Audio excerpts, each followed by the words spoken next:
여러분, 흔히들 피는 물보다 진하다고 말합니다. 하지만 노년의 문턱에 서서 재산이라는 현실과 마주했을 때 그 진하다는 피조차 돈이라는 찬물 앞에서는 허무하게 씻겨 내려가는 것을 우리는 수없이 목격합니다. 오늘 들려드릴 이야기는 자식이 없어 평생을 눈물로 지새우던 한 부부에게 찾아온 두 번의 기적, 그리고 그 기적이 어떻게 잔인한 저주로 변했는지에 대한 기록입니다. 가슴으로 낳아 정성을 다해 키운 입양 아들과 40이 넘어 기적처럼 얻은 친아들. 세상 사람들은 부부에게 하늘이 내린 천복을 받았다며 부러워했습니다.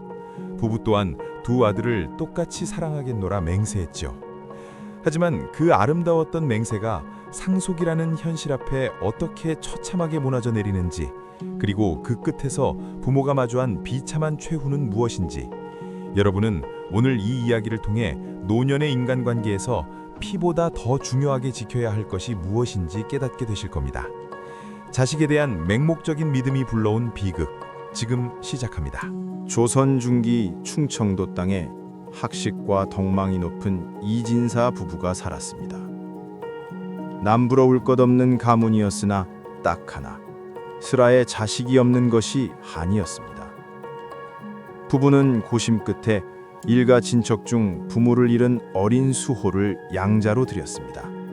수호야, 비록 내 몸으로 낳지는 않았으나 너는 내 가슴으로 낳은 첫 번째 아들이다.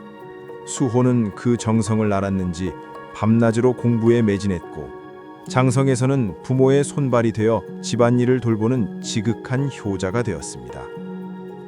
마을 사람들은 열 친아들 안 부러운 효자라며 칭송했지요.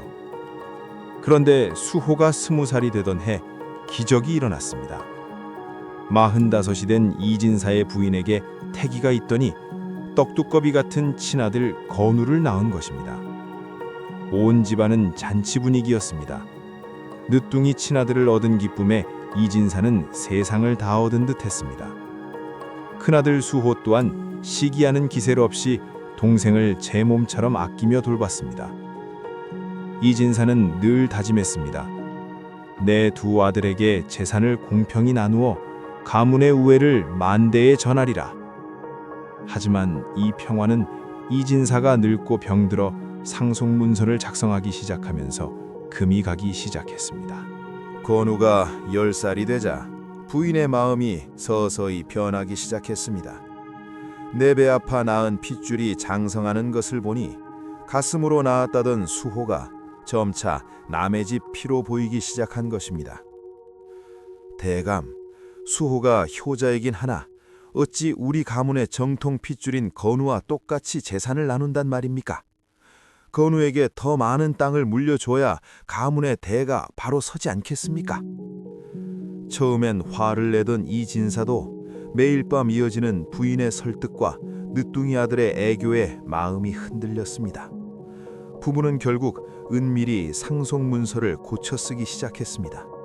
수호에게 약속했던 비옥한 땅들을 건우의 이름으로 돌리고, 수호에게는 그저 입에 풀칠할 정도의 임야만 넘겼습니다. 여기서 비극적인 반전이 터집니다. 지극한 효자였던 수호가 이 모든 사실을 우연히 알게 된 것입니다. 20년을 아들로서, 종으로서 부모를 보필했던 자신에게 돌아온 것이 빈손에 가까운 배신이라는 사실을 깨달은 수호의 눈에는 살기가 돌았습니다. 효심은 순식간에 증오로 변했고, 그날 이후 집안에는 보이지 않는 칼바람이 불었습니다. 이 진사가 간과한 첫 번째 수칙은 자식의 효도는 부모의 공평함 위에서만 유지된다는 사실입니다. 많은 부모가 입양한 자식이나 착한 자식은 알아서 이해해 주겠지라며 홀대하고, 사고 치는 자식이나 친자식에게는 무조건적인 몰아주기를 합니다. 하지만 인간의 본성은 배신감을 느꼈을 때 가장 잔인해집니다. 수호는 입양된 처지였기에 누구보다 부모의 인정을 갈구하며 20년을 살았습니다. 그런데 그 모든 노력이 피가 섞이지 않았다는 이유 하나로 부정당했을 때 그는 부모를 더 이상 부모가 아닌 사기꾼으로 보게 된 것입니다. 자식의 충성심은 당연한 것이 아닙니다. 그것은 부모가 보여주는 공정함에 대한 보답입니다. 특히 자식이 여럿일 때 한쪽을 일방적으로 희생시키는 상속은 효자를 괴물로 만드는 가장 빠른 지름길입니다. 두 번째 진실은 더 뼈아픕니다. 피로 낳은 자식일수록 부모의 희생을 당연하게 여긴다는 점입니다. 늦둥이 친아들 건우는 부모의 전폭적인 지지와 재산을 독차지하며 자랐습니다. 그러다 보니 그는 부모를 존경하는 법을 배우지 못했습니다.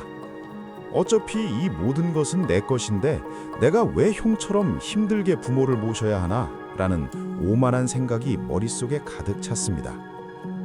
이 진사 부부는 피가 섞였으니 건우가 끝까지 자신들을 지켜줄 것이라 굳게 믿었지만 그것은 착각이었습니다. 오냐오냐 자란 친자식은 부모를 사랑하는 법보다 부모를 이용하는 법을 먼저 배웁니다. 노년에 당신을 지켜주는 것은 핏줄의 힘이 아니라 당신이 자식의 가슴에 심어준 존경심과 적절한 긴장감입니다. 이 진사가 중풍으로 쓰러지자 집안은 아비규환이 되었습니다. 재산을 독차지한 건우는 형이 그동안 부모님 덕에 먹고 살았으니 장례와 수발은 형이 맡으라 며 문을 걸어 잠궜고, 상처받은 수호는 부모의 약장수를 내팽개치고 짐을 싸 집을 떠났습니다.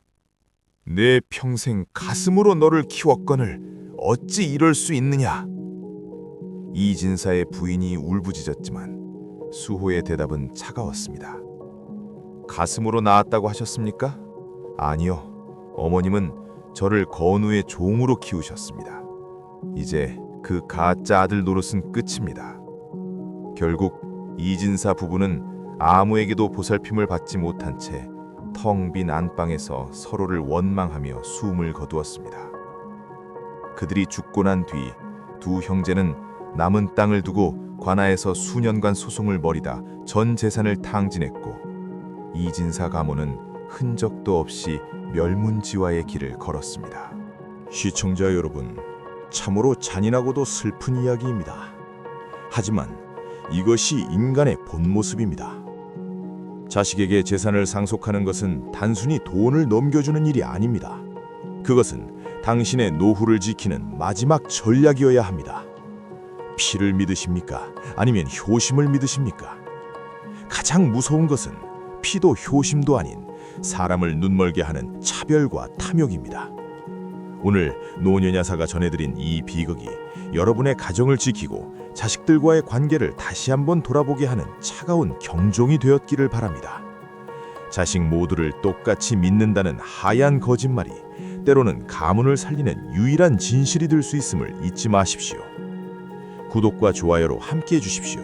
당신의 현명한 노후를 응원합니다.